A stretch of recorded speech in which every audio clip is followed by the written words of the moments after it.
Հենց այսօրվանից պատրաստ ենք ապահովել բեռնատար ավտոմեքենաների տարանցումը Թուրքիայից դեպի Ադրբեջան և Ադրբեջանից Թուրքիա, Փաշինյան։ Եվրամիության գործընկերները ևս ուզում են էական մասնակցություն ունենալ ապաշրջափակման հարցում, արտգործնախարար։ Սա ակնհայտորեն հակասում է ԵԱՏՄ կարգավորումներին, արտգործնախարարը Ռուսաստանում 90 օրից ոչ ավելի մնալու որոշման մասին։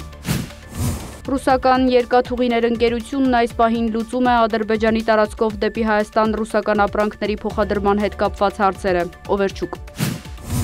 Դատարանը Ստամբուլի նախկին քաղաքապետ Իմամօղլուին ձերբակալելու նոր հրաման է արձակել, մեղադրանքը լրտեսություն։ Քրդստանի աշխատավորական կուսակցությունը հայտարարել է Թուրքիայից իր զինված ուժերի դուրսբերման մասին։ Մոսկվան գիշերը ԱԹՍ-ների արձակման է ենթարկվել։ Լիտվան փակել է Բելարուսի հետ սահմանը օդապարիկների ներխուժման աճի պատճառով։